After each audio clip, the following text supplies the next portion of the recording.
我身中精华剧毒，但过期不死。或许正如天竺神僧所言，吸了冰魄银针的毒之后，以毒攻毒，反而延了性命。谁知天意弄人，此刻我断了手臂，难道我要命丧于此？姑姑。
此仇不报，我杨过誓不为人。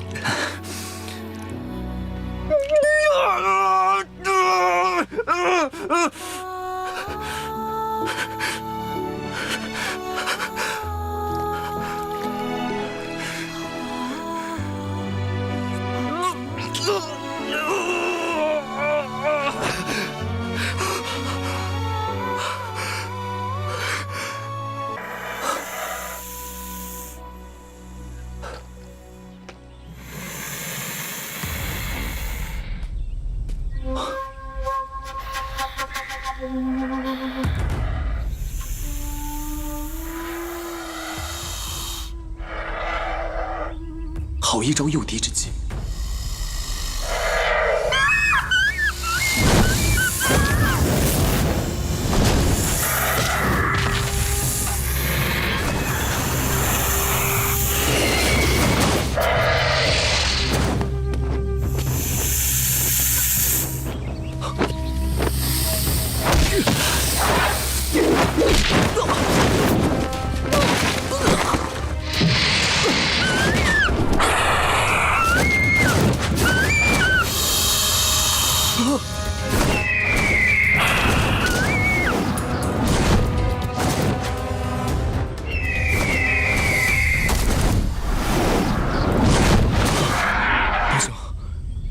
你这是天生神力，在下佩服。啊？你听得懂我说话？啊？你问我手怎么伤的？哎，此事说来话长，不提也罢。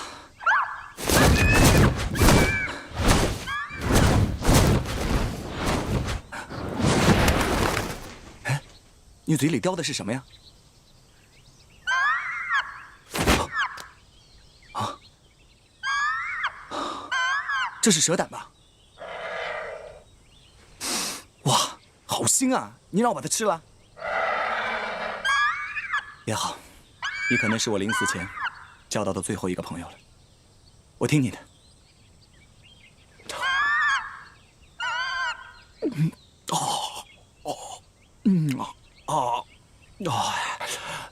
雕兄啊，你知不知道这个蛇胆真的？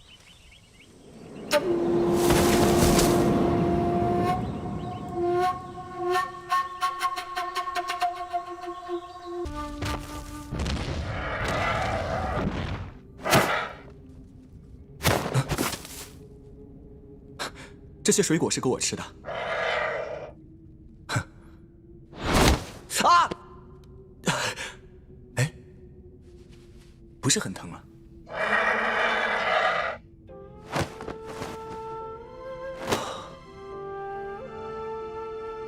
哦，我知道了，雕兄啊，你刚才给我吃的那些蛇胆是帮助我运功疗伤用的，怪不得我刚才一醒来的时候就觉得血气顺畅了很多呢。谢谢你啊。哎，哈，这里又有石桌又有石凳，难道有人居住过？啊？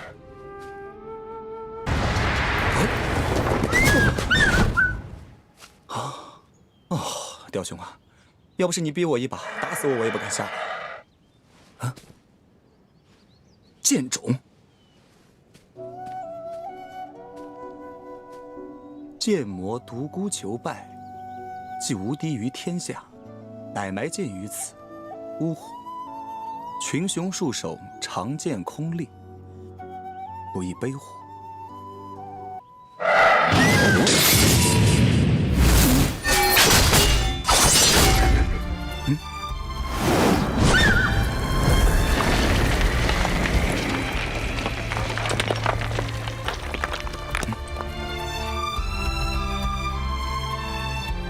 凌厉刚猛，无坚不摧。若冠前已至，与和硕群雄争锋。呀，好剑！怪不得独孤前辈能以此剑技压群雄。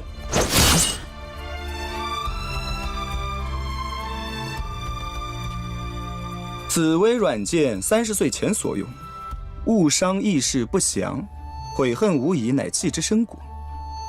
哦。所以这里少了一把剑。重剑无锋，大巧不工。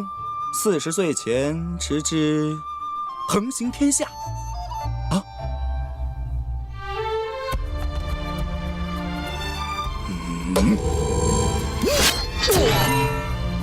这么重啊！哇，关老爷的青龙偃月刀也不过如此了吧？雕兄啊，这把剑起码有70、80斤重啊！而且你看，两边全无剑锋，怎么用来杀敌啊？江湖上各门各派的剑术呢，都是以轻巧为主的。独孤前辈这把剑啊，打起架来实在太不占优势了，容易吃亏的。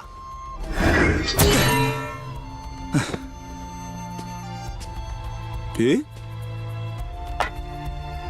这是一把木剑啊！40岁后不至于物，草木竹石均可为剑。自此精修，渐进于无剑胜有剑之境。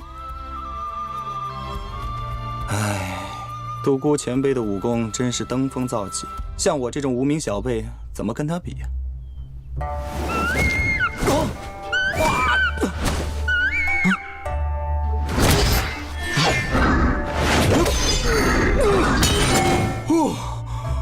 真的好沉啊！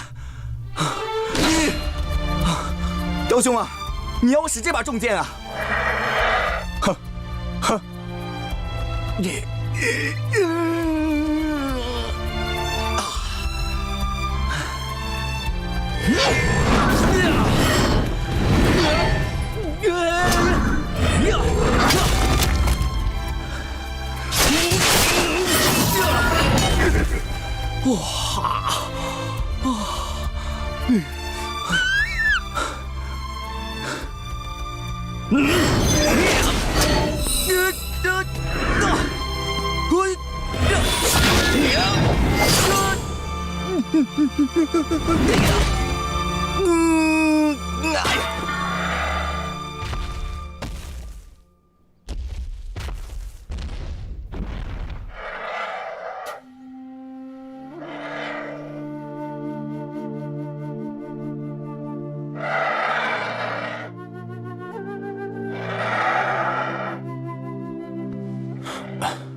雕兄，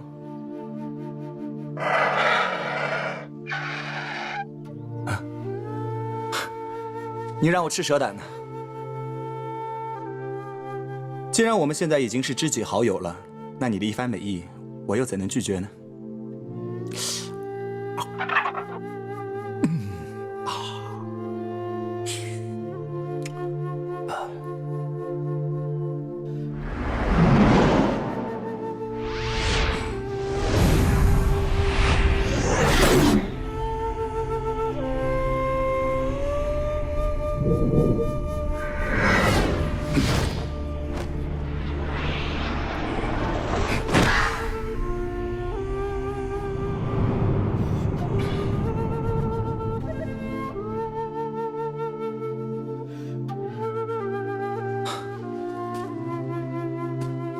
雕兄，你给我的蛇胆真是神奇。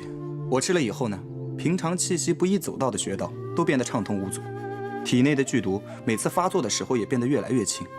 你这样3番5次的救我，我真不知道该怎么报答你。你责备的对，你出尘脱俗，又岂是施恩忘报之徒呢？是我杨过失言了。其实我杨过一生都没有什么朋友，没想到惨遭此劫之后，能遇上雕兄你这位良朋知己，实在是老天爷对我不薄啊！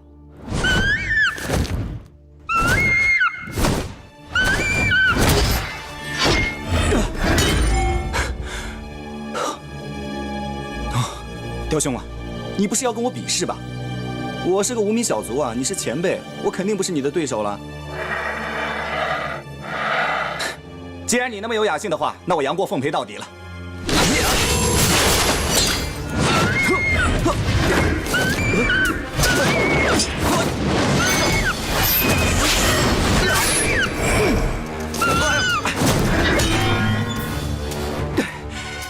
这剑实在太沉了，什么全真剑法、玉女剑法，根本就使不上嘛！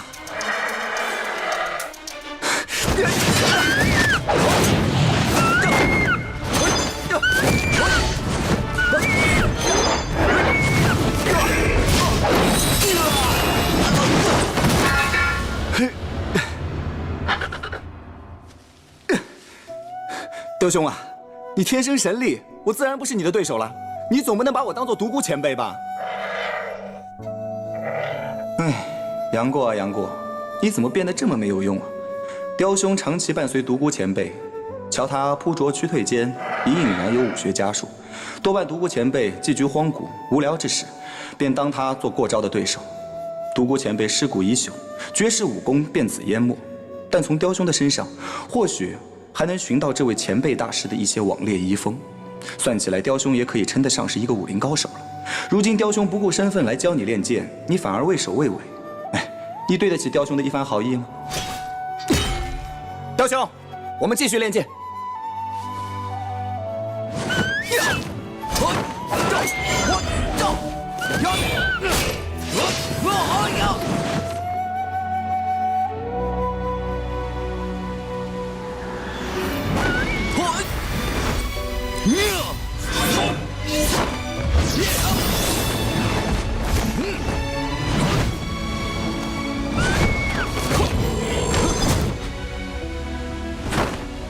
雕兄，你陪我练了这许多天的剑，现在我手中的这把玄铁重剑是越来越顺手了。独孤前辈在石壁上写着“重剑无锋，大巧不工”这8个字，真是境界高深。越是平平无奇的剑法，对手就越难以抵挡。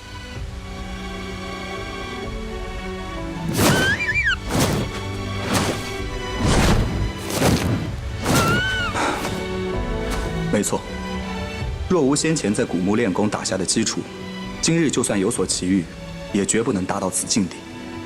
雕兄不会言语，他只是天生神力，又跟随独孤求败日久，经常会和他动手过招，记得了一些进退扑击的方法而已。但是归其原委，还是要多谢谢姑姑。可是姑姑，你又在哪儿呢？我们还是继续练剑吧。唉。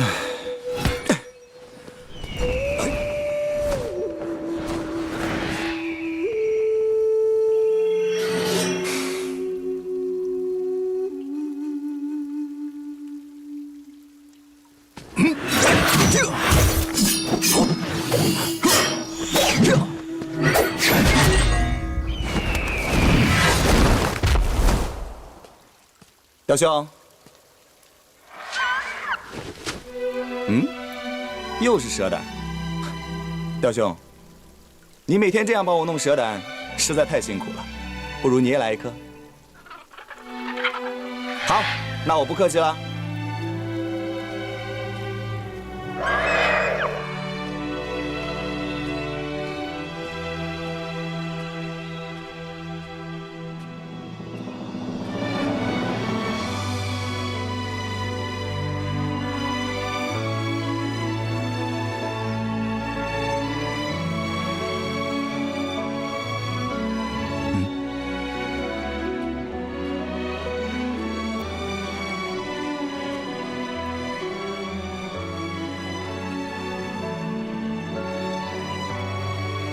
这些蛇的蛇身被利爪所伤，看来应该是雕兄所做的。可是这些蛇的样子也太奇怪了吧！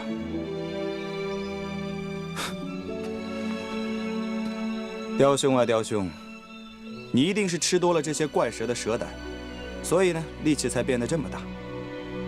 看来我也得多吃一点，这样才配得上我手中的这把玄铁重剑。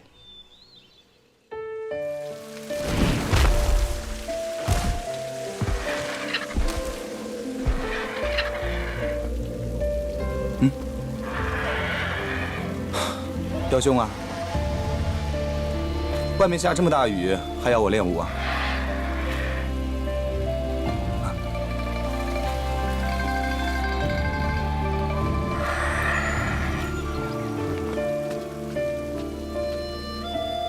有什么奇怪的事情发生吗？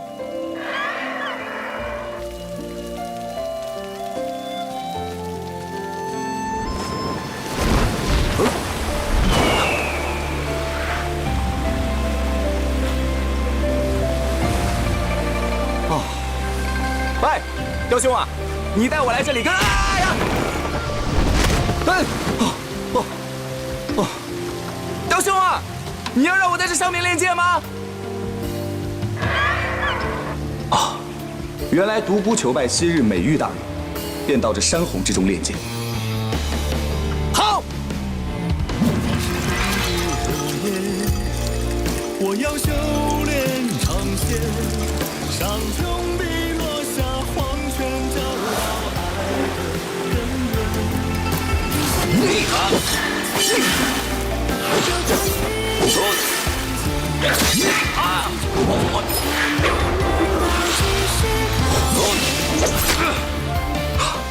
没想到在瀑布中练了半日，剑力竟会如此大进。像是那怪蛇的蛇胆，有强筋健骨的奇效，以致在不知不觉之间早已内力大增。此时于危急之际生发出来，才这般厉害。雕兄，你真不愧是我的良朋益友，一直在逼我练功，从来都没有松懈过。哈，嗨，呀，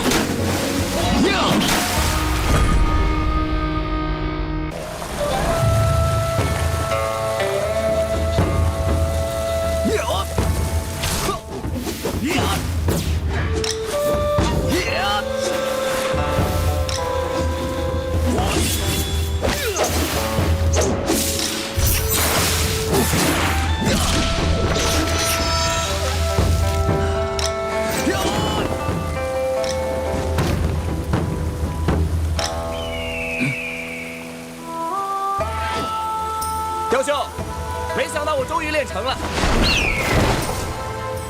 不过呢，我虽然明白了剑术的治理，但枯守荒山又有何用啊？我现在的体内还有情花剧毒，万一哪一天突然发作，随时就会死啊！那么精妙的剑术岂非又归淹没？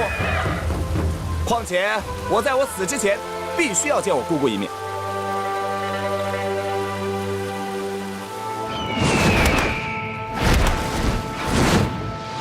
我虽然武功比他高，但他力气不小，勉强纠缠下去，恐怕也讨不得好。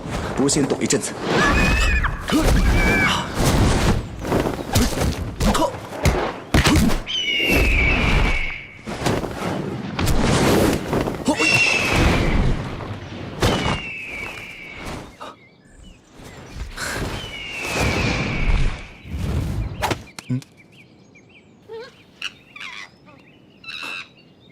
不起啊，兄弟，占了你的地盘，我一会儿就走啊。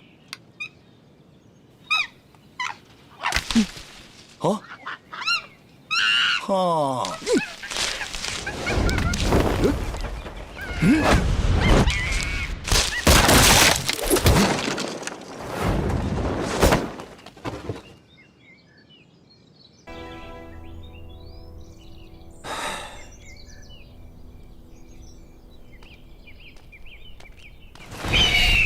有。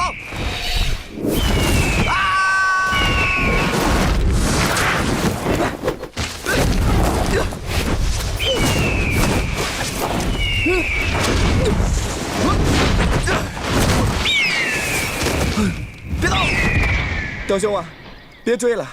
你看，这是独孤前辈的遗言，他上面已经写得清清楚楚了。他曾经跟何香在一起的日子，是他一生感觉最美好的日子。虽然那个女人骗了他，他依然觉得无怨无悔。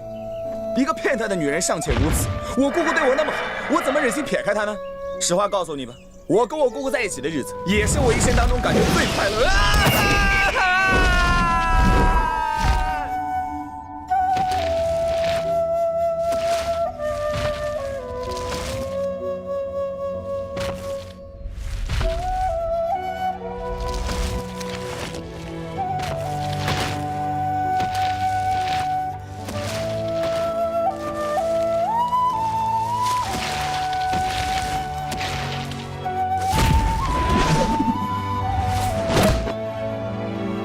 雕兄，没想到你这里还藏着一坛美酒啊，还不够朋友了吧？哇，果然是好酒。我知道雕兄你是为我好，你要我在最短的时间内学会独孤前辈的武功，怕我喝酒乱性。但是天下无不散之筵席，在我最艰难的时候，你帮过我，救过我。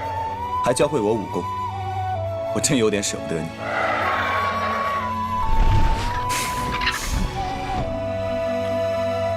雕兄，你也算得上是我的良朋知己了。今天，我们就一饮而尽，喝个痛快。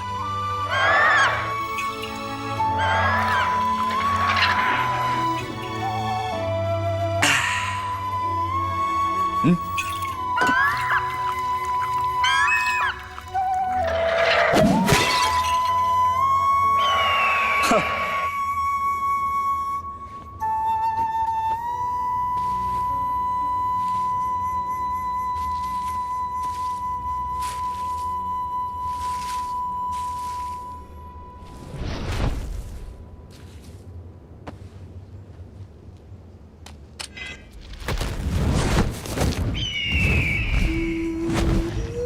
雕兄，你的大恩大德，小弟今生是不能报答了。但是小弟在江湖上还有几桩恩怨未了，暂且分别，日后再见吧。这柄玄铁重剑，小弟借去一用。等我见到我姑姑，报了我的断臂之仇之后，我早晚会再回来。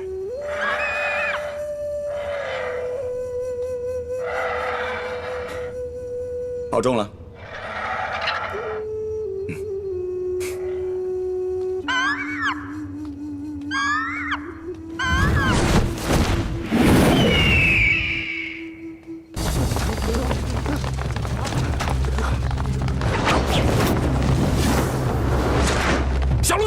今日我们人多势众，不怕你。来人，给我布阵！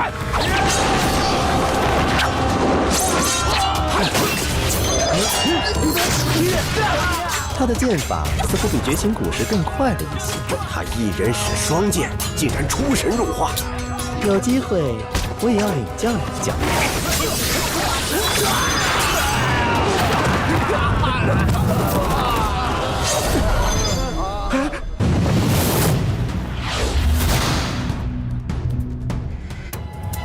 他们现在顾不上我们把绳子解开，去杀了赵志金这个狗贼。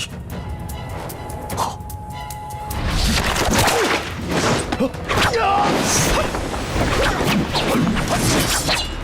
还不过来帮忙！快去帮忙啊！3个武林大宗师围攻一个小姑娘，真是笑掉大牙！呸！我大个儿帮着外人说话，回头定要叫你好看！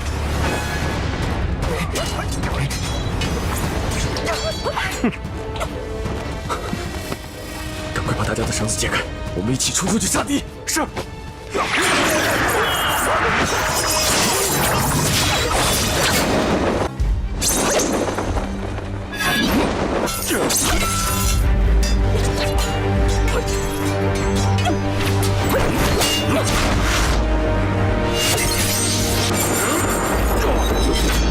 果然还是这个和尚高啊！居然能和小龙女战成平手。哪是平手啊？臭和尚都受伤了，看不出来吗？我看我们还是一起上吧。大和尚若是死在他手里，我们能幸免吗？说得对，我们可不应该做亏本的买卖。上！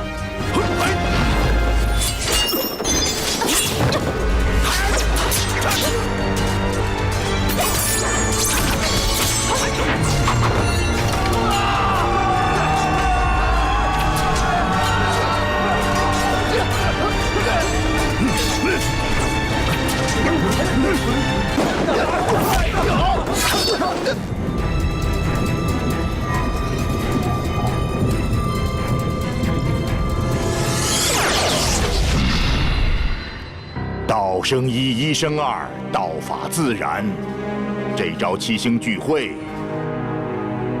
总算练成了。合五人之力，总算可以补招数之不足啊！不错，日后我们的弟子纵然没有出类拔萃的人物，仗着人多，也可以合力自保了。只可惜时间过于迫促，这一招还只练到3、4成火候。全赖重阳祖师护佑，我们虽然火候不足，但其力可摧枯拉朽。我们破洞而出吧。好。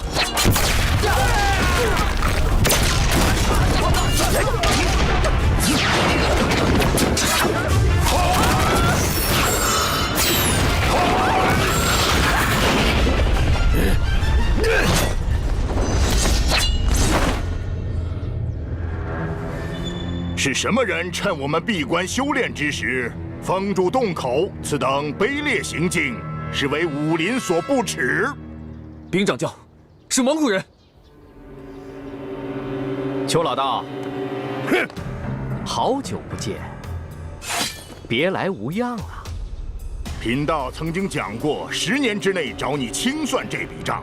今天你来的正好，我等刚练成了七星聚会。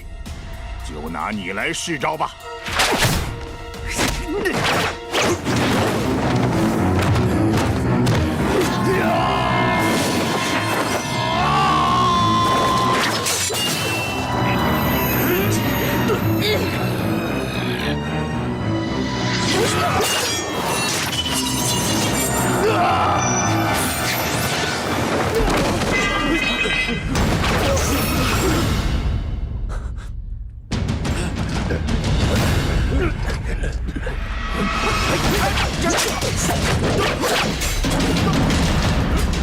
想不到世间竟有如此出神入化的剑法。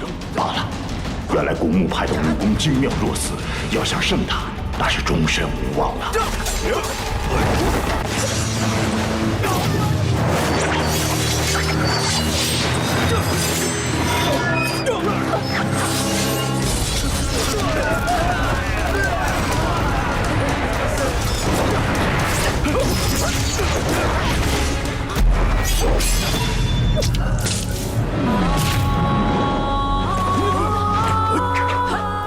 今日只怕要死在这重阳宫中。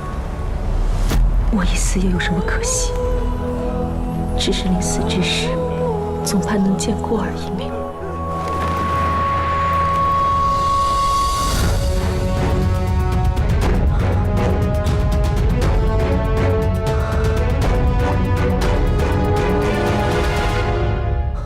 过儿，我不是在做梦吗？你不是在做梦，我现在正抱着你呢，你痛不痛？我以为再也看不到你了。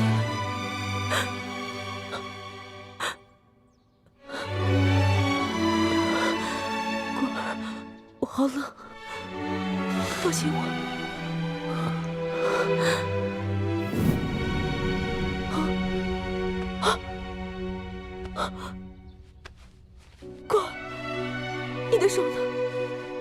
你的手怎么不见了？没事的。手怎么不见了？没事的，没事的，没事的，被人砍断了而已。是谁这么狠心？谁把你的手砍断的？你现在不要再关心我了，你现在很虚弱，不要说话，闭上眼睛，不要动气。我来帮你运功疗伤，好不好？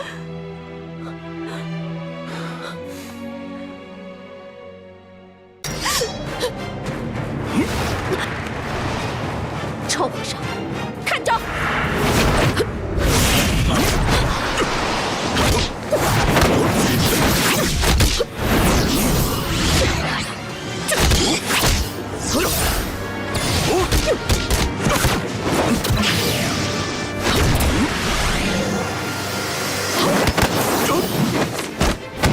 太极轮国师声称郭襄不是他推下去的，从现在情况来看，他招招忍让，香儿未必是他推下去的。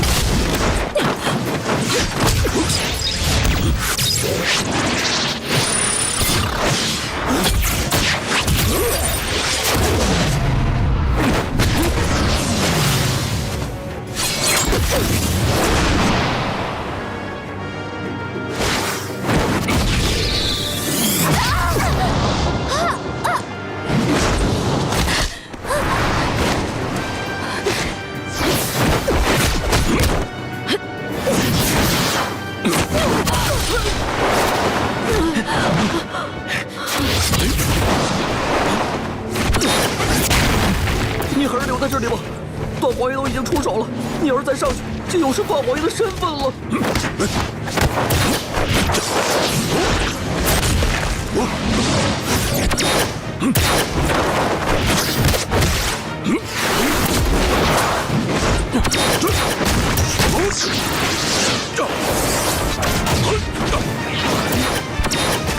我让雕儿来帮忙。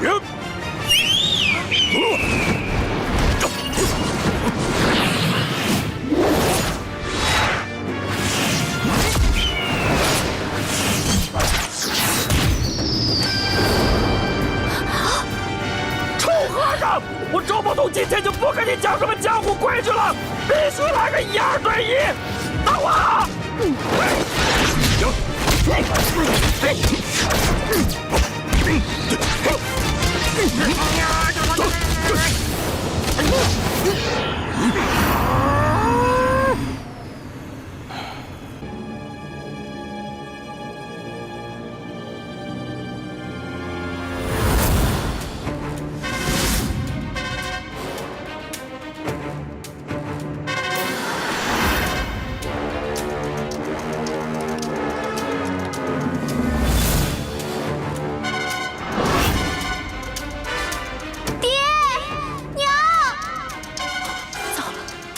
想要烧死香儿，这个臭和尚太卑鄙了。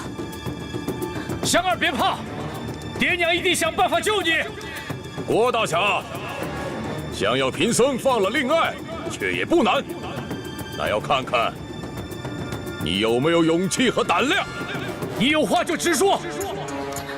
郭靖，你身为人父，如果还有一颗慈爱之心，请走过来。束手就擒，贫僧立刻放了令爱。不要！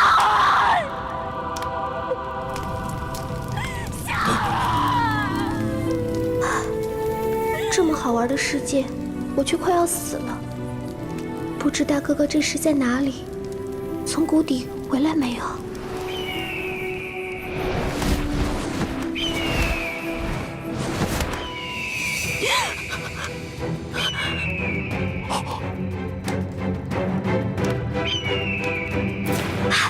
大哥哥，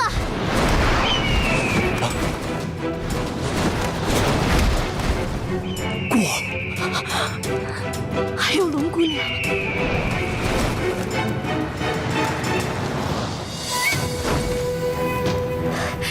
大哥哥，你来救我了！我答应带楼儿来见你，怎么能让你死呢？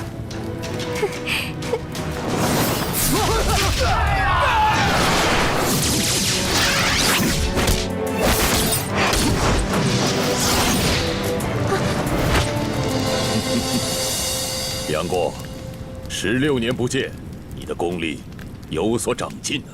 没想到你的功夫也如此了得，在我生平的敌手当中从未见过。我就说你打不过我大哥哥吧，你太不要脸了！大哥哥，教训他！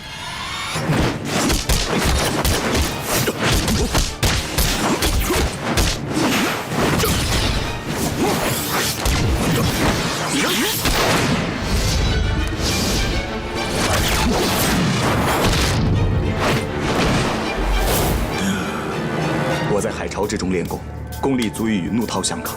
16年前他已经不是我的对手，何以今日他一击之下，我竟会险些招架不住？到底是什么原因？冲！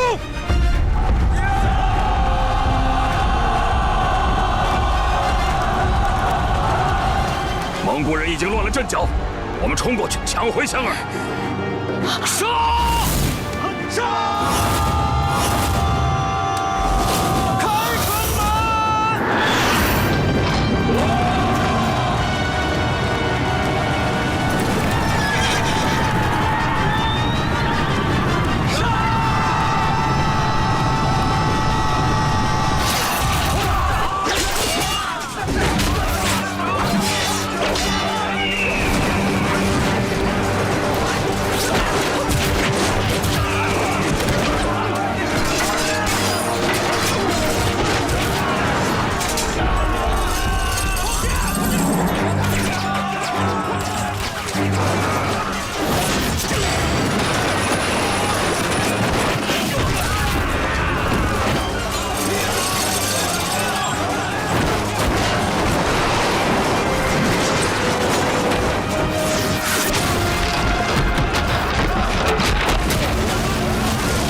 龙儿，原来我和你重逢之后，便再也不会黯然销魂，这套掌法便也失效，连我这条性命也要赔在台上。龙儿，别了，你自己保重。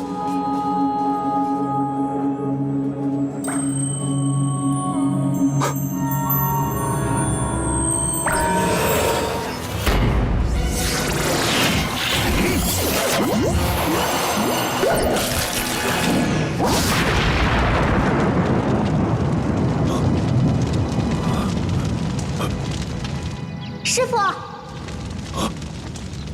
师傅，你答应过我，再也不杀人了，你都忘了吗？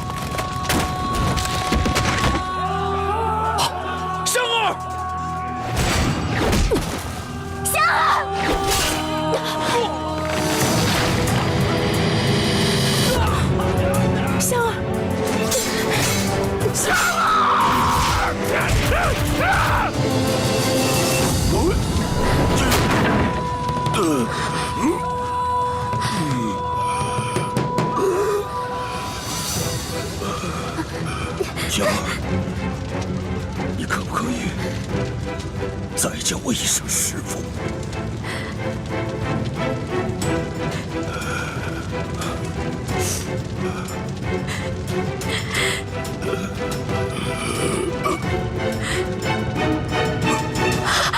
师傅！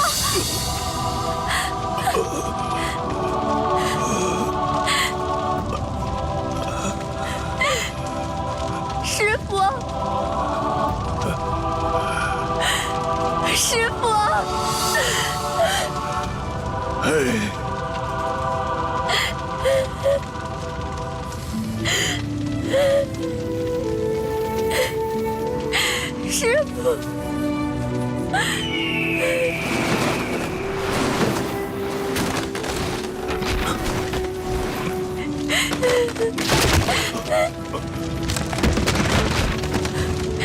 师父，杨过，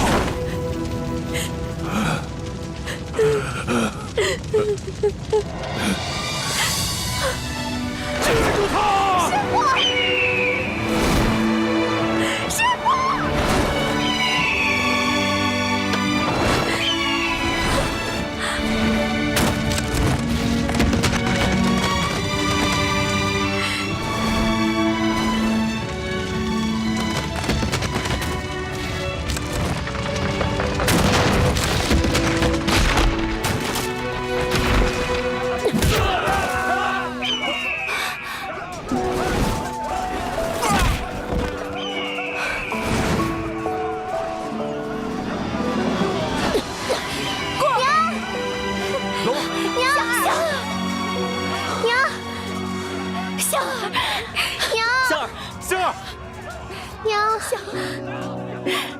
没受伤吧？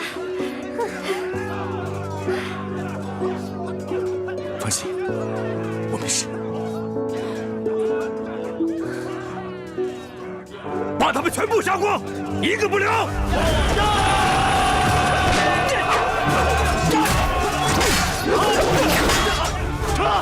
事不宜迟，我们快去杀了蒙古大汉。走。杨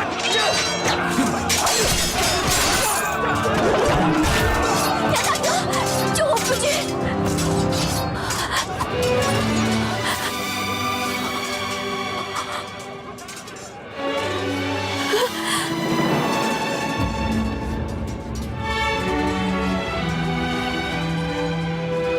耶律兄是我兄弟，我焉能不救？我真的讨厌他吗？他为什么从来都不理我？只要他稍微肯顺着我一点，我便为他死也心甘情愿。我为什么老是这般没来由的恨他？只是因为我暗暗想着他，念着他，但他竟没半点将我放在心上。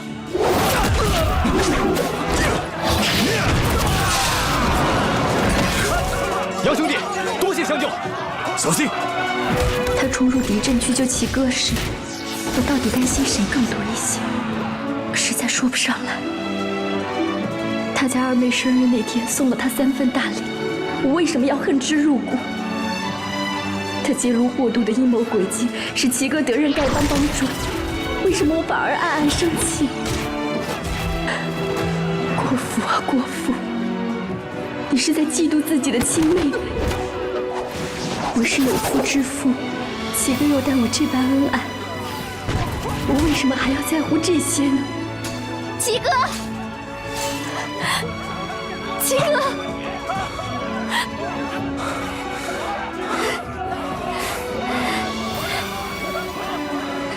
杨大哥，我这一生对不住你，但你大仁大义，以德报怨，小妹。过去的事情就别再提了，希望你今后别再恨我。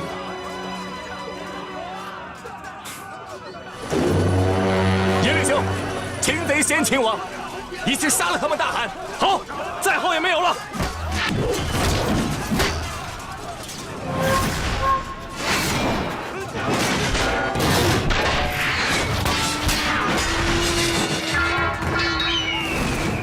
丢兄，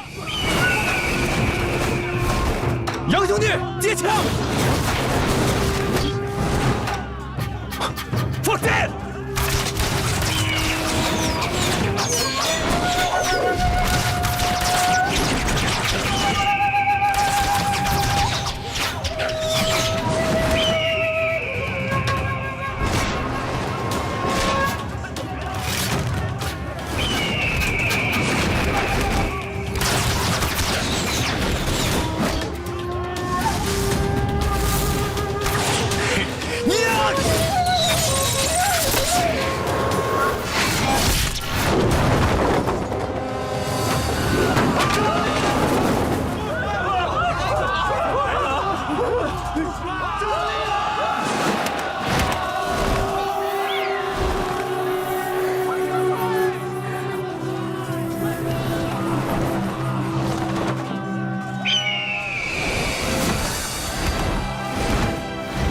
那我先说第一个心愿，我要你取下面具，让我瞧瞧你的容貌。杨过心中一愣，自己给郭襄的3枚金针，可是天下人想要还得不到的东西，没想到这女娃子如此草率。你现在手持的这根金针，即使你吩咐我做天下最难的事情，我也会赴汤蹈火。你这么草草的就用掉了一根，不觉得很可惜吗？只看郭襄一脸认真的说道：“我若连你的容貌都未曾见过，又怎能算是认识神雕大侠？”杨过顿感眼前的小郭襄比之他姐姐胜过1000倍万倍，好感倍增。只见杨过缓缓地摘下脸上面具，郭襄原本以为杨过戴着面具是因为面相丑陋而不敢以真面目示人，却不曾想面具下的脸庞清癯俊秀，剑眉入鬓，凤眼生威，虽带些许苍白，颇显憔悴，却夺尽了春花秋月的风情，迷倒千世浮华。想不到你生得这般俊。杨过见郭襄许久不说话，知道是自己这容貌吓坏了这女娃娃，却未留意她面色泛红，眼角娇羞，无意间苦了若干年后那叫做张君宝的男子。那我再说第二个心愿了。杨过本想阻拦，担心郭襄未脱志气，竟说些小孩子话，可却已来不及。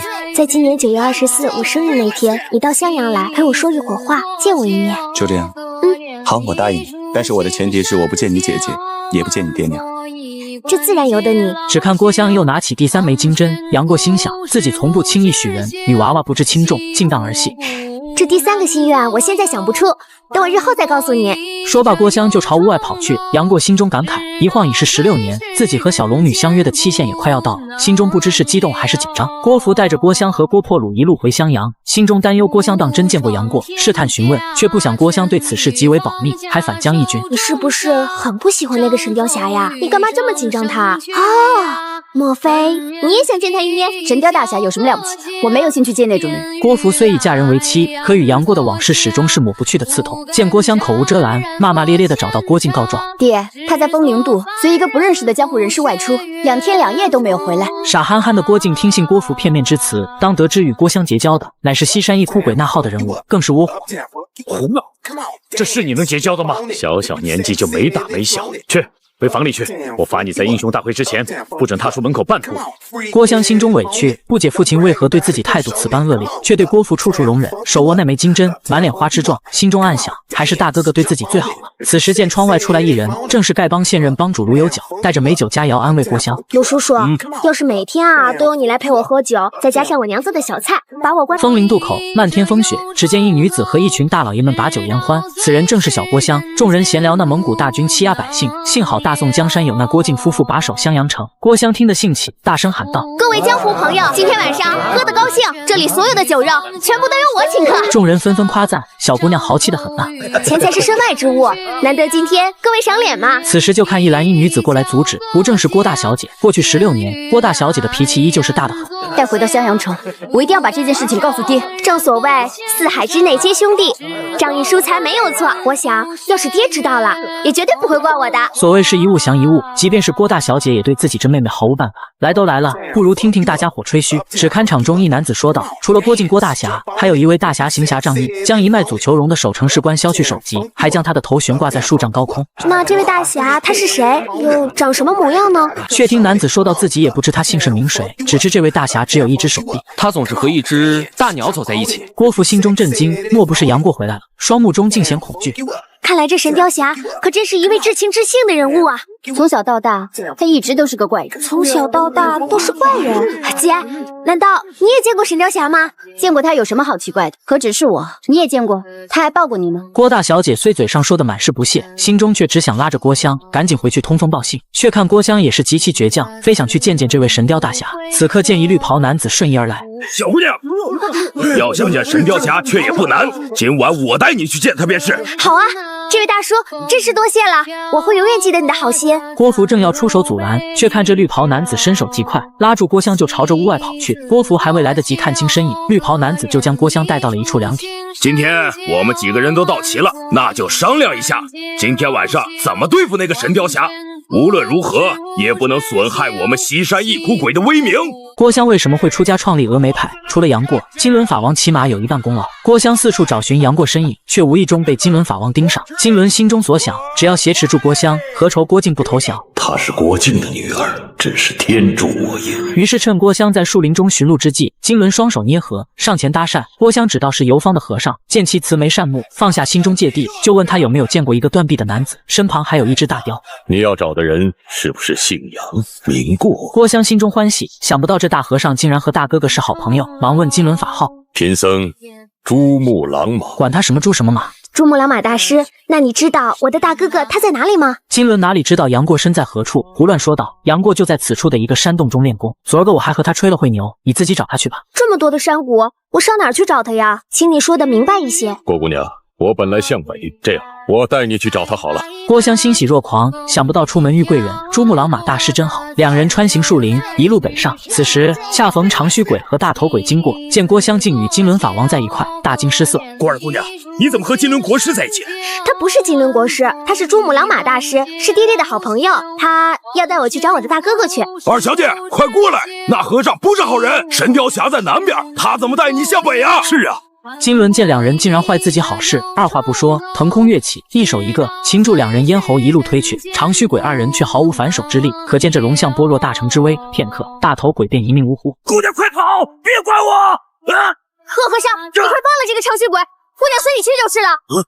金轮却不理会郭襄，一脚踹去，便结束了樊一翁性命。郭襄心中一痛，却面不改色。小姑娘，你不怕我吗？我怕你干嘛？你要杀我，就快点杀好了。金轮自是不会杀了郭襄，只是对这将门虎女多了一分钦佩，拉起郭襄便继续北上。夜幕来临，两人在一坡凉亭中休息。此时金轮并无他念，只觉将这女子赠与蒙古大汗，胁迫郭靖挥军南下，指日可待。金轮正想着届时要和封赏，郭襄只道是金轮已沉睡去，小心观察一番，心中琢磨此时不跑，更待何时？想罢便蹑手蹑脚地朝着林中跑去，心里还十分嘚瑟。这恶和尚醒来发觉我逃走，料我必回襄阳，自会向南追去。我偏朝西北奔跑，叫他找不到我。哪知跑了许久，却看前方净坛坐着一人，此人不正是金轮？斜了个门，转身又朝反方向跑去。如此一夜，小郭襄已是气喘吁吁，本以为脱离金轮的魔爪，偏偏见了鬼。金轮竟然正坐在前方，郭襄心中忌惮。这是妖法吗？说罢便怒气冲冲来到金轮身旁。你要阻拦，好好阻拦便是了。如何这般不三不四的戏耍本姑娘？却看金轮竟不予回应。郭襄可爱爱的捶了捶小拳拳，却看金轮毫无反应，只以为这厮当真睡着了。于是来到金轮身后，学着黄蓉的手势，噼里啪啦在金轮后背一阵狂点。我刚刚点了你周身10几个穴道，现在你想动也动不了了，可别说我趁人之危哦。郭襄转眼看到身旁布满巨石，心生一侧，转身捡起一块大石头。你这个坏人，杀了我的朋友，今天我就要送你上西天。巨石正要落下，郭襄却迟疑了，嘴上嘟囔着：“趁人之危，非君子所为。”这次就算你走运。索性用大石头将金轮严严实实压住。臭和尚，姑娘今日不杀你，你可要知道好歹，别再滥杀无辜了。话音刚落，却看金轮直接运起出弓，将所有巨石震飞出去。郭襄心中这个气，你有这本事不早说，苦了我搬了半天的砖头。他哪里知道，正是自己这一念仁慈，转变了金轮心中所想，却也是在最后救了自己一命。我年事已高，空具一身神技，却恐无传人。100年之后，这绝世武功岂非就此淹没无闻？一想到此，金轮心中难受。看郭襄聪明伶俐，心地善良，资质之佳，生平罕见，当下便萌生收她为徒之心。虽是敌人之女，想来后续加强佛法熏陶，自能让她忘却红尘。你看着我做什么？你笑什么呀？贫僧喜欢你呀。爹娘，女儿名叫郭襄，为了郭家名声，为了襄阳，女儿死就死好了。你们千万别顾念女儿，中了奸计。黄蓉在客栈之中听闻蒙古军大举进犯襄阳，心中担心靖哥哥安危，赶忙回到了襄阳城。郭靖一见黄蓉带着如此多的武林好手归来，心中自是不甚喜悦，当即把这两军战况与众人诉说。蒙古大军来势汹汹，这襄阳城怕是朝不保夕啊！兄弟放心，如果那些蒙古人敢再攻城，我周伯通第一个出城，一定把他们打得落花流水。好兄弟，下次可好了。周大哥，你下来吧。郭靖虽知老顽童只是言语安慰，心中却对这老大哥甚是感激。可环顾四周，竟不见杨过和郭襄身影。黄蓉这才将情况告知郭靖。这就是你不对了，过儿生死未明，你怎么能撇他而去呢？郭靖始终视杨过如亲生子嗣，哪怕自身危矣，心中仍是放不下杨过。若不是一灯大师及时相劝，真不知要如何收场。要是真的因为香儿的原因导致过儿有闪失的话，我们怎么对得起自己的良心啊？郭芙立即转移话题，眼下金轮法王掳走郭襄，恐怕是要以此胁迫我等投降。果然，话音刚落，就看探子来报，蒙古使者在城外求见。这使者来意显而易见，自是要劝郭靖开城投降。要我投降，想都别想！岂有此理！你连自己女儿的性命都不顾了吗？只听郭靖说道：“女儿性命固然重要，可襄阳城千千万万的百姓更为重要。我为了苍生百姓死不足惜，你别再说了。”说罢，就看郭靖赶走蒙古使者，扬长而去。直至次日，就看这襄阳城下，蒙古大军如潮如涌，眼见半盘天布满红霞，景色瑰丽无伦。城下敌军飞骑奔驰，狰狞的面目隐隐可见。大军正中，蒙古王旗之下坐着的正是蒙哥大汗。就看郭襄被绑至高台之上，一旁金轮法王大声喊道：“郭大侠，令爱非常聪明伶俐，贫僧也甚是喜欢，已经收他为徒，传我衣钵。怎奈大汗有旨，你若不归降，便将你的爱女烧死于高台之上，蒙古骑兵将踏破襄阳城。还请郭大侠三思。”金轮素知郭靖深明大义，怎会为此断送襄阳满城百姓？不过是出言相讥，盼他自逞刚勇。但郭靖怎能上他这个当？你是武林当中德高望重之人，没想到竟然是贪生怕死之徒！你少拿话来激我！臭和尚，你若真是英雄好汉，我周伯通陪你大战300回合，其他废话少说。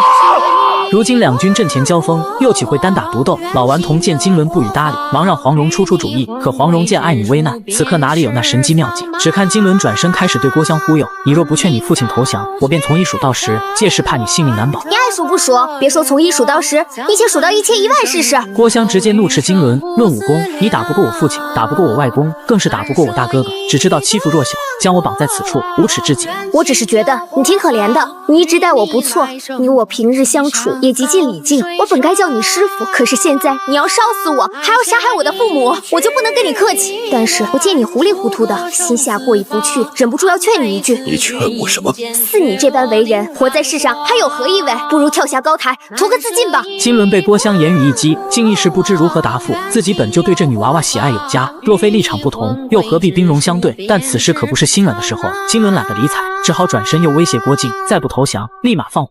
金轮国师，你在断肠崖给我擒住，向郭襄磕了18个响头，苦苦哀求他才放。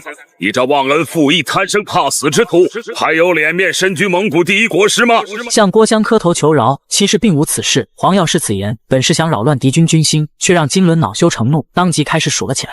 1、2，金轮每叫一个字，便会停顿一会，只盼郭靖终受不住煎熬，纵不投降，也当心神大乱。襄儿，你听着，你是大宋的好儿女，慷慨就义，不得害怕。6，爹娘今日救你不得，日后必杀了这个妖僧，替你报仇。女儿不怕，女儿死就死好了。你们千万别顾念女儿，中了奸计。侠之大者，当之无愧。这等场面，纵是金轮也为之动容，当下言语哽咽，竟不知如何继续下去。国师怎么不数下去？来人，点火！是。不要！严律兄，擒贼先擒王，一次杀了他们大汗。好，再后也没有了。杨兄弟，接枪！金轮法王坐化火海，小郭襄平安归来，众人正欲发起厮杀，却看耶律齐身陷万军丛中。郭芙深知战阵中千军万马相斗，若是落了单被围，武功再高也必无幸。眼看丈夫危难，脱口而出：“大哥，救我夫君！”偏偏抓住这只空荡的衣袖，郭芙心中一震，自知无言以对，可眼下丈夫性命要紧，不顾其他，当即朝着杨过跪了下去。杨过也没想到，这性情刚烈的女子，此刻竟会如此，一时于心不忍，反手拖住郭芙，口中说道：“耶律齐是我兄弟，我岂能见死不救？”说罢便转身杀将过去。我真的讨厌他吗？他为什么从来都不理我？只要他稍微肯顺着我一点，我便为他死也心甘情愿。20年来，郭芙一直不敢直面自己的内心，每念及杨过，总是恶语相向，实则内心深处对他的眷念关注，早已不是言语所能形容。他冲入敌阵去救齐哥时，我到底担心谁更多一些？想到曾经杨过送妹妹3件生日礼物，揭露祸毒阴谋，帮扶耶律齐做丐帮帮主，郭芙非但不领情，反倒心中憎恨，不觉间悠悠地叹了口长气。见丈夫已从敌军阵中厮杀出来，这才心生欢喜，赶忙跑去抱住耶律齐。杨大哥，我这一生对不住你，但你大仁大义，以德报怨。小妹，过去的事情就别再提了，希望你今后别再恨我。此时看蒙古大军又如潮般涌来，杨过心生一计，叫上耶律齐，擒贼先擒王。好，再后也没有了。说罢便将地上长枪踢至杨过手上，只看杨过挥手一掷，却不想蒙古卫兵早有防备，用这铜墙铁盾挡下这杆长枪。杨过大惊失色，紧忙呼喊大雕，而后一跃而起，踏至神雕后背。杨兄弟，接枪！蒙古大汗不知杨过还有如此神物，赶忙号令身边这数百弓箭手朝着杨过射杀而去。却看神雕左护右闪，伸翅拨开射来的弩箭，眼看距离越来越近，蒙古大汗见势头不好，紧忙接过一把弓弩，踏步跃上这铜墙铁盾，挽雕弓，搭长箭，射大雕。这大汗亦是骁勇，自幼弓马娴熟，一箭之威响彻云霄。却看杨过双目一睁，卯足气力，将长枪奋力掷去，眼见那长枪犹似流星赶月般飞去，划破蒙古大汗的箭弩。杨过这一掷劲力何等刚猛，正中蒙古大汗胸膛，登时毙命。自此王旗倒下，大汗陨落，蒙古军军心已乱，溃不成军，纷纷逃窜而去。只看神雕大侠大胜归来，众人无一不为杨过喝彩，几口赞誉杨过攻略丰伟。郭靖看此间大势已了，便提出想去华山祭奠恩师之墓，只是一夜便已到这华山之巅，对着洪七公、欧阳锋还有那邱义蒙的墓穴一一叩拜。接着又听黄药师感慨道：想当年东邪西毒南帝北丐中神通齐名江湖，如今只剩南帝东邪，不由心生遗憾。却看老顽童说道：哎呀，那我就好奇了，当今世上武林高手有谁可以称得上五绝呢？众人顿时来了兴致，纷纷议论。东邪南帝本就位列五绝，只是南帝已出家为僧，黄蓉便提议一登大师改为南僧。而杨过虽然年轻，却武功卓越，又是欧阳锋义子，但杨过可不会用毒。于是黄蓉又提议，我赠他一个狂字。世人皆称郭靖为郭大侠，又是北丐洪七公之徒。我说称他为北侠，自当人人心服。而这五绝之首，自是由这老顽童认知最为合适。自此，东邪、西狂、南僧、北侠、中顽童五绝之位已定，众人皆大欢喜。本是要饮酒共襄盛举，却看杨过拉着小龙女就向众人辞别。毕竟16年相隔，还有很多遗憾尚未完成。大哥哥，我们什么时候才能再见面？若是有缘，定当他日再见。虽然你现在已经没有竞争，但是如果日后有什么需要我帮忙的地方，我一定会全力以赴。多谢大哥哥，多谢杨大嫂。说罢就看杨过和小龙女乘坐神雕飞翔而去。终南山下，活死人墓，神雕侠侣绝迹江湖。却看郭襄泪眼婆娑，相思相见知何日？此时此夜难为情。龙儿，你在哪儿？杨过在这绝情谷底，竟意外发现几个人造蜂巢。又看蜜蜂翅膀上刻有文字，依稀可看出是小龙女手笔。莫不是小龙女还活在世间？待四周望去，若小龙女已死，必会留下骨骸，除非是骨沉潭底。猛然间想到，先前沉入潭时，有见到大片光亮，甚非寻常，怕是真有蹊跷。想到此处，一跃而起，单臂滑动，朝着潭水深处游去。不想越是往下，深处的浮力越强，屡次尝试都被压力弹出。这次无论如何都难不倒我。就看杨过掌心蓄气，待全身内力汇聚，一掌朝着亮光处拍去，而后又猛力的单臂旋转，强大的内力瞬间让潭底形成一个漩涡。眼见漩涡越来越大，杨过一个猛子扎入，让身体伴随急流旋转冲了进去。暂且先让杨过冲一会儿，再看半山腰上，陆无双等人已将麻绳搓好，往谷底一扔。黄蓉交代让郭襄好好看住金轮法王，便去谷底寻找杨过。寻至一圈，却不见杨过身影，自是猜到杨过定是跳下潭水去了。几个老男人一商议，便决定让黄蓉下去寻找一番。那就让黄蓉也先在水里游一会，毕竟现在金轮法王要开始整事了。太疼了！金轮说道，自己如今浑身瘙痒难耐，如被万蚁噬心，请求郭襄给自己的潭中穴、玉枕穴上来那么2下。你少吹牛了，娘说了，膻中穴和玉枕穴一碰便丧生，你身上麻痒，就用力忍耐一下。徒儿一路之上是师父待你怎么样？还算不错，但是你杀了大头鬼和长须鬼，还害死了我们家的双雕，你待我再好，我也不记情。金轮看自己的好徒儿言语如此决绝，心中多少还是难受。既然你也知道这是死穴，不如就成全师父，也算是作为多日来的报答了。你要我杀你啊？我才不动手呢。你在这2个穴位上点一下，师父死不了的。等你娘上来的时候，师父会亲自跪在他的面前，请求他的原谅。郭襄见金轮话已至此，还是心生怜悯之心，当下挥手朝着金轮2处死穴点去。哪想金轮双目一横，忽然起身震断身上绳索。他们推经转脉，以功换穴的功夫，难不倒贫僧。走！你骗人！郭襄终是江湖阅历太浅，可如今为时已晚，只好被金轮法王强行掳走。而此时，杨过已游到潭水另一端。龙女花。杨过见此地仙雾缭绕，繁花似锦，又惊又喜。数丈之外，竟有一间藤草茅屋。杨过当即冲了进去，就看屋内陈设简陋，但洁净异常，桌椅的摆放竟与古墓中的布置一模一样。扭头看去，一旁凌空拉着一条长绳。杨过又惊又喜，转身夺门而出，四下张望，忽觉身后竟站着一人，这不正是过儿，是你吗？时隔16年，他日思夜想、魂牵梦萦的小龙女，此刻就在自己眼前，还是这熟悉的白山，雪肤依然，花貌如昨。啊的一声轻呼，两人紧紧搂抱，艳艳轻盈，嘤嘤娇软，是也非也，是真是幻。如此不知过了许久，两人才恋恋不舍地分开。交谈之际，方才知道，原来小龙女当年不辞而别，原本确实是为自尽，哪知道绝情谷底竟有如此一方天地。此地气候寒凉，与小龙女修行之法相通，加之蜂蜜和坛中白云果腹，小龙女体内毒性竟日渐退去。两人就这般相互诉说着16年来发生的事，坐在石头上相偎相依，心中都是深深感谢苍天眷顾。见夜色已深，是时候该做点正经的事情了。话分两头，郭靖这边可就惨了。黄蓉等人见郭襄又被金轮掳走，四下寻觅，却在客栈中听到了一件大事。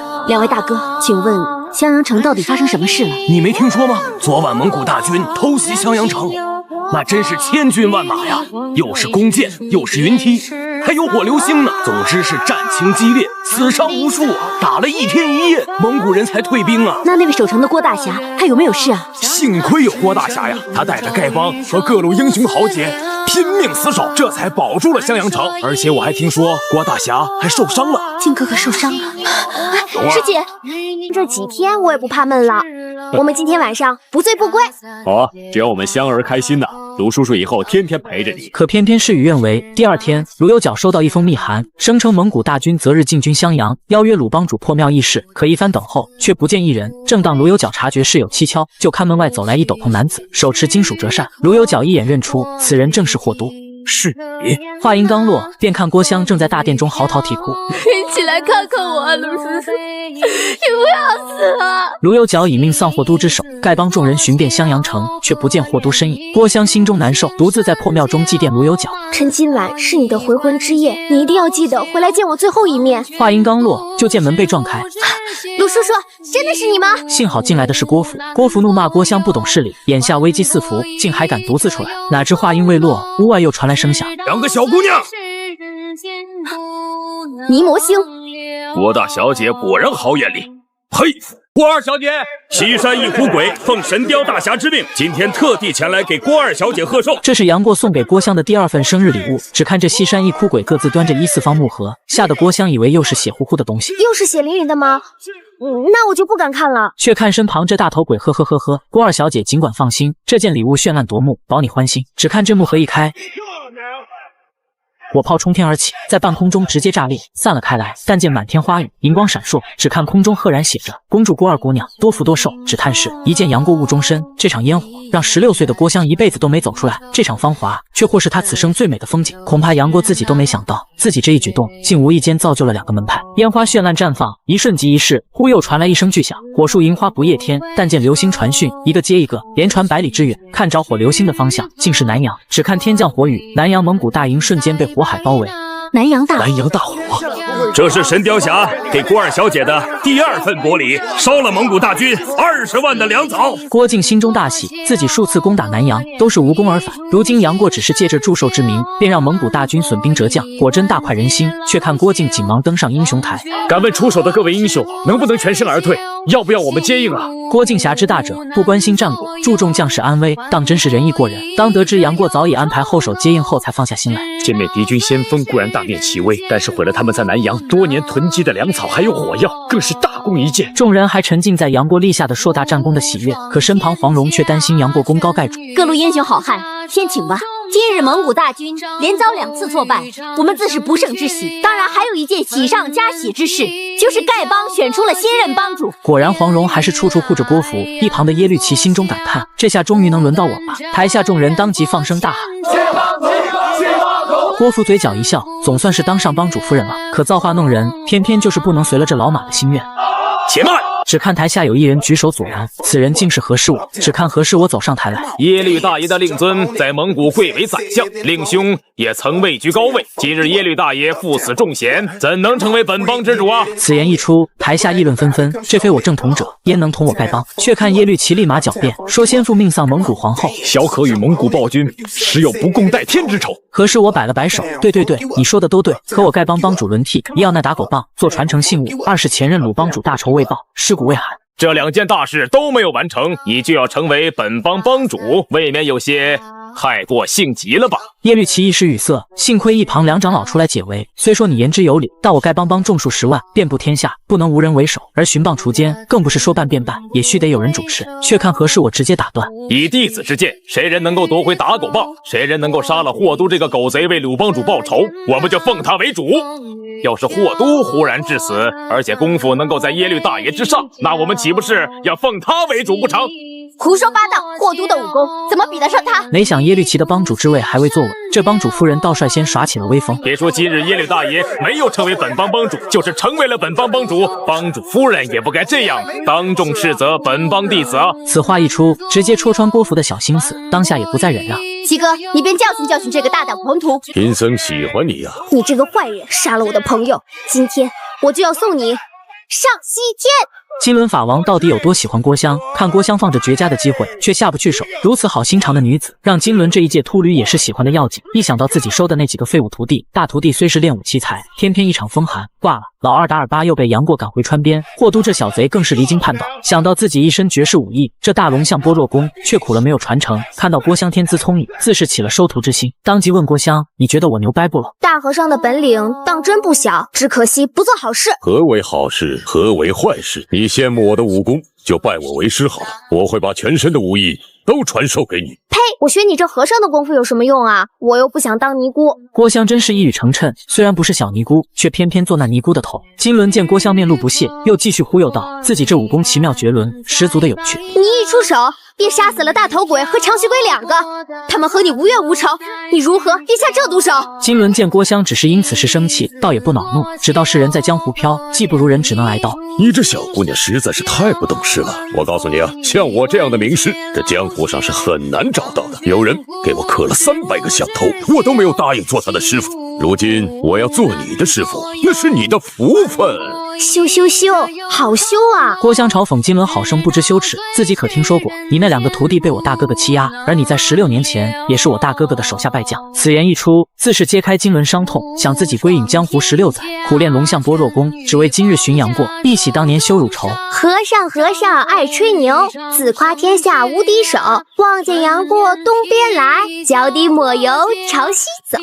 我虽不知他现在身在何方，但再过2个多月后，他要到绝情谷去和他的妻子小龙女相会。一个杨过已叫你心惊肉跳的啦，再加上一个小龙女。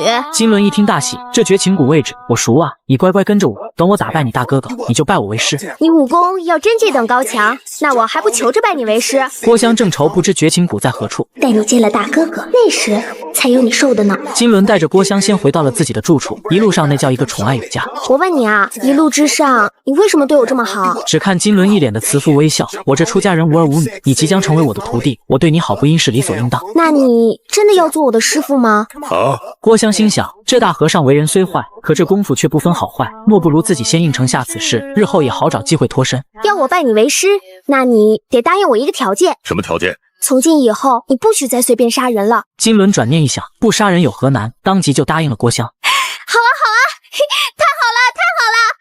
那我现在就拜你为师。郭襄直接下跪，对着金轮行这拜师大礼。金轮这叫一个欢心。就如此，郭襄每日在金轮身边习武练功。金轮见郭襄只是数日，功夫就大有长进，对这女娃娃越是欣喜。一想到自己那大徒弟居然一场感冒就嘎了，从现在开始一定要注意，不能受到一点点的风寒。郭襄对金轮也不似先前那般排斥。师傅，你对我可真好。倘若大和尚和父亲不是敌人，真当拜师也不是不可。我与你的爹娘本无冤仇，只可惜我们各为其主。如果不打仗，我有可能会成为你爹娘的朋友。又看金轮说道：“这2国交锋，并非我等可以掌控。我和你父亲虽各为其主，但对你父亲的降龙掌、母亲的打狗棒法，那是钦佩的很。至于你的杨过大哥哥，为师答应你，下次见面绝不把他打死。”郭襄却反驳道：“你肯定打不过他。”师傅怎么能打不过他呢？是因为怕你伤心，才留下他一条小命的。师傅，你果真变了，徒儿在这里谢谢你。好一个师徒情深，眼看如此，金轮语重心长提醒道：“你这么钟爱杨过没有用，他一旦找到小龙女，他们俩必定会快快乐乐的生活在一起，没你的份儿。如果杨过找不到小龙女，必定会横剑自刎，还是没你的份儿。郭襄虽然心中明白，可那又如何？一剑杨过，终生已悟，我不过是那苦命之人。却看金轮说道：“我自有办法帮你去除烦恼。”只看金轮带着郭襄跪在莲花生大士向前，右手握智慧之剑，斩断人间烦恼；左手握莲花，心如止水。可郭襄此刻哪里听得进这妙法禅音？16岁的年纪正是青春，倘若柔情留不住，不如留烦恼在人间。心中没了烦恼，就没了大哥哥。我喜欢心里有大哥哥，可惜我迟生了20年。倘若娘心生我学会了师傅的武功，在全真教道观外住下来，自称大龙女。小杨过在全真教中受师傅欺侮，逃到我家，我收留了他，教他武功，他慢慢的自会跟我好了。等他再遇到小龙女时，最多给他3枚金针，说道：“小妹子，你很可爱，我心里也挺喜欢你，不过我的心已属大龙女了，请你莫怪。”神雕侠。